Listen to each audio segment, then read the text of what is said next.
Hello everyone! Sa video na to, ituturo ko sa inyo kung paano mag-multiply ng numbers without regrouping. Okay, example.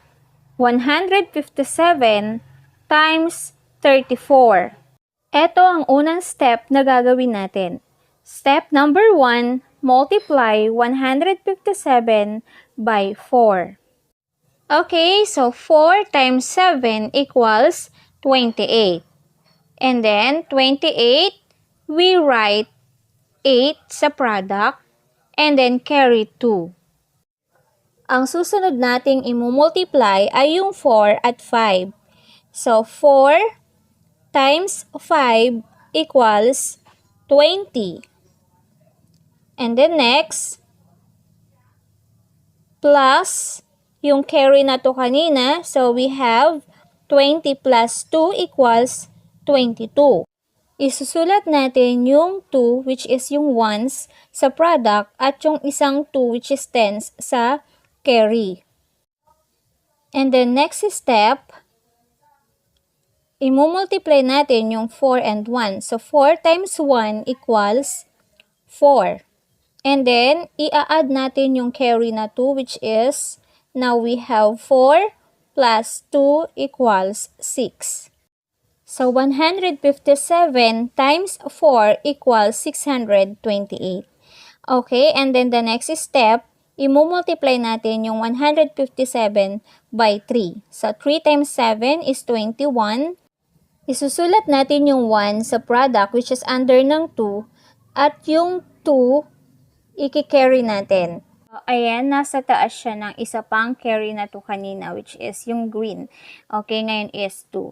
Next, imumultiply natin ang 3 times 5.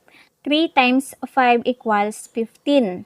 And then, i-add natin yung carry kanina. So, plus 2. Then, now we have 15 plus 2 equals 17.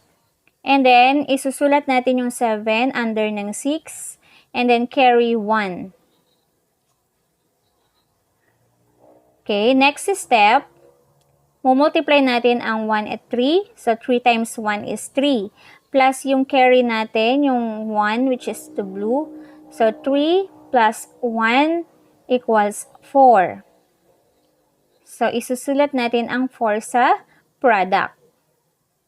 And now, 157 times 3 equals 471.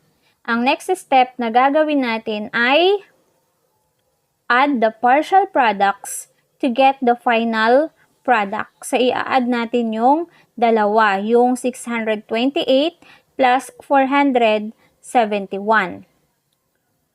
So, now let's start. We bring down natin yung 8, and then 2 plus 1 is 3. Then, 6 plus 7 equals 13. So, yung 3, lalagay natin sa product, at yung 1, i-carry natin. Okay? So, next, 1 plus 4 equals 5. Therefore, 157 times 34 equals 5,338. Okay, so that is how to multiply numbers without regrouping. So that's all for now, and thank you for watching. So please don't forget to like, share, and subscribe. Thank you!